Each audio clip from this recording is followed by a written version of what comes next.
Ano sila oh? Oh, 2, 4, 6, 7. Pito pa sila.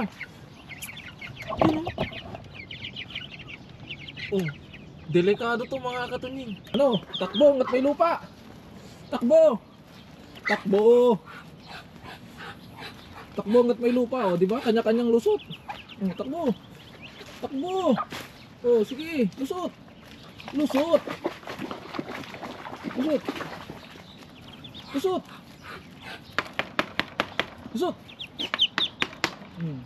Grabe naman yung magkapasaway pala ng mga bibi, no? Hindi na sila makakalusot dito mga katunying. Paikot na yan. Nandun sa dulo. So, wala nang babagabag pa sa atin.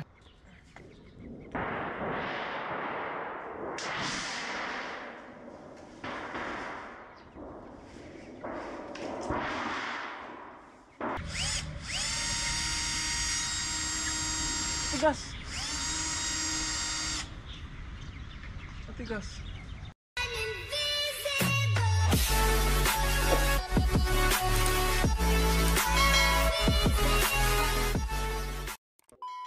So what is up mga katunying, another day, another vlog. At magandang umaga sa ating lahat. At syempre welcome back sa ating YouTube channel mga katunying. At kung ngayon pala kayo napadpad sa aking YouTube channel mga katunying, inanyayan ko kayo mag-subscribe at i-click ang notification bell para ma-update kayo sa mga susunod pa nating video dito sa garden. At ngayong araw mga pala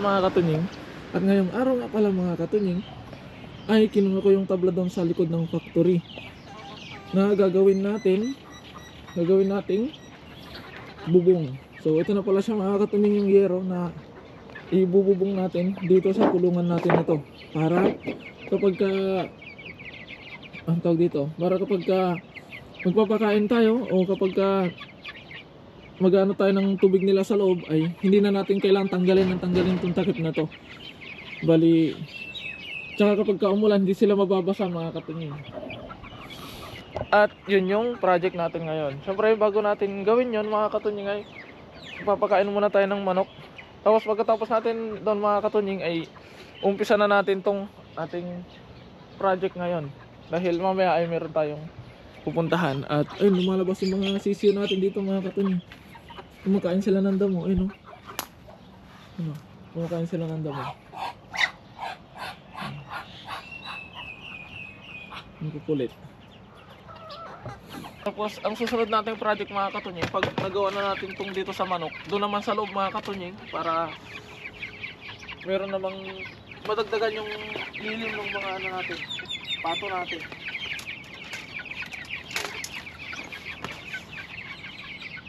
Tubig. At ayun mga katunying, habang ginagawa ko itong poste mga katunying, ito, nakita ko yung mga pato na maliliit. Andito sila oh, ang mga loko. Yun oh, ano sila oh? Oh, 2, 4, 6, 7. Pito pa sila. Yun oh. Oh, delikado to mga katunying. Pwede silang mawala sa ginagawa nila. Oh, hindi na sila makabalik sa nanay nila. Eh paano ba kaya pag wala tayo dito mga katunying? Di wala na. Tapos may dumaang predator. Di wala na, finish na. Sama-sama pa talaga silang lahat mga katunying. Magawin natin sila dun. Walang magagawa yung nanay nyo dyan sa loob, sinasabi ko sa inyo. Labas. Pinalubog mo sila dyan. Labas. Ano sila? Ano sila oh? Ano sila? Ito. Ano sila oh? Ano? Takbo, ngat may lupa. Takbo, ngat may lupa oh, di ba? Kanya-kanyang lusot. Takbo. Oh, sige, lusot.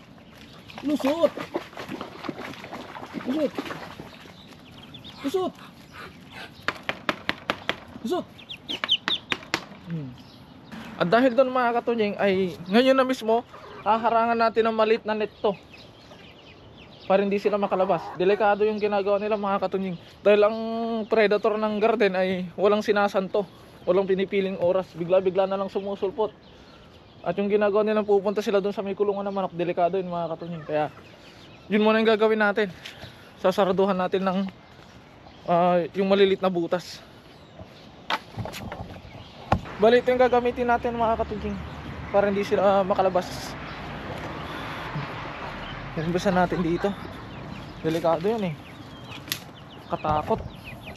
Grabe naman yung magkapasaway pala ng mga bibi, no? Hindi na sila makakalos dito mga katunying. Dahil malilit na tong fence na to. Opya. Hindi naman nalipad yung mga yan mga katunying. Tingnan nyo, lumabas na naman sila doon sa kabila.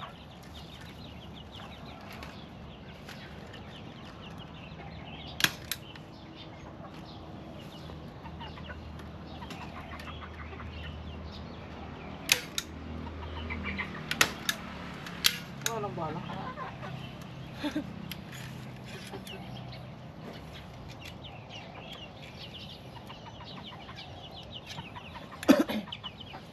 Kasi kahit na matapang yung nanay nila mga katunying, kung nasa labas sila walang magagawa yung nanay nila. Hindi sila may pagtatanggol.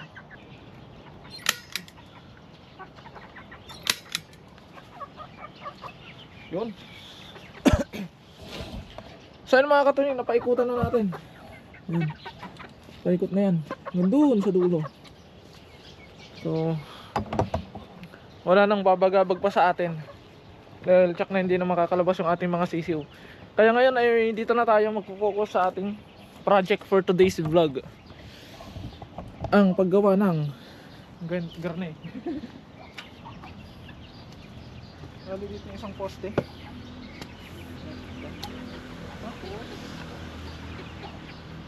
Kailangan pantay. Yan dito isa.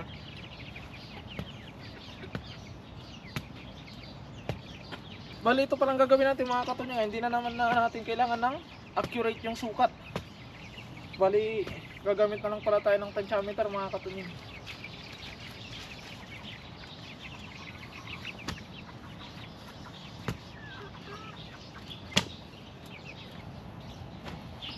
Sobra na. Kanaan natin ang ating poste. Ano ito? Ang baba.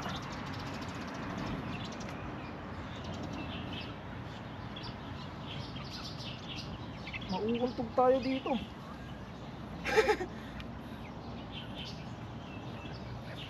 Mauuntog tayo.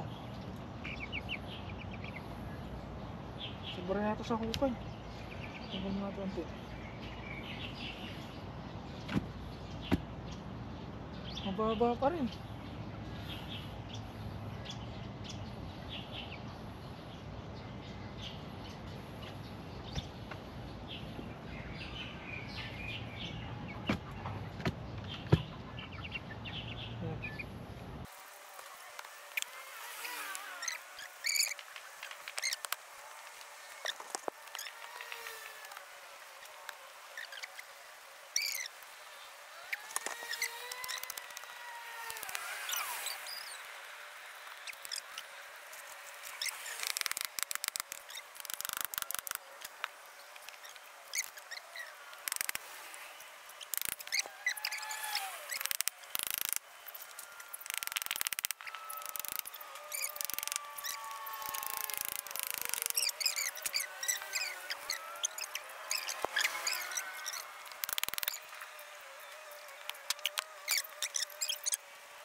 Atin mga katunying, so tapos na natin. Hotdog. Ayan si Anandoy. Get. You get this? Ito na pala yung ano, yung mention. Ang ating mention mga katunying. Ano? Sarap buhay. Aircon na lang kulang. Ito na yung update sa manok niya. Okay. Malaki na. Ito yung Cobra. Cobra energy drink. Tapos ito naman yung grabe katamad ng manok na to. Oh. Kumakain nakahiga. Grabe naman yan. Ah!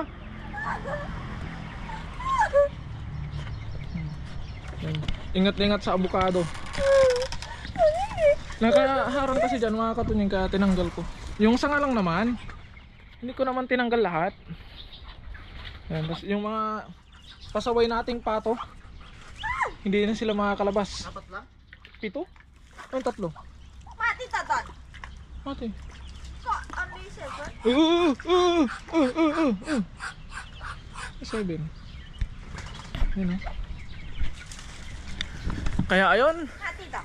Yeah, mati. Uy, you know close chicken outside. Okay. Look outside. Chicken outside. Because I go. So ayun mga katunying, bali hanggang dito na lamang muna ang... It's okay. It's okay. You go outside.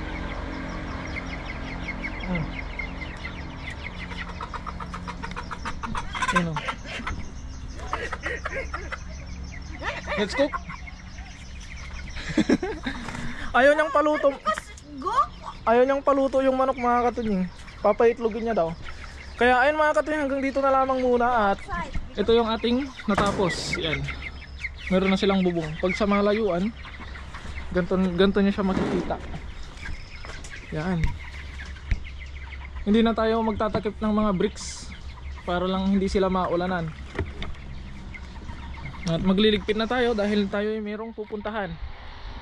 Kaya hanggang dito na lamang muna ang aking update dito sa garden natin mga katunying. Kaya maraming salamat sa walang sawa niyong suporta sa akin at sa aking mga nakakasama. Mag-iingat po palagi and God bless po. Bye bye.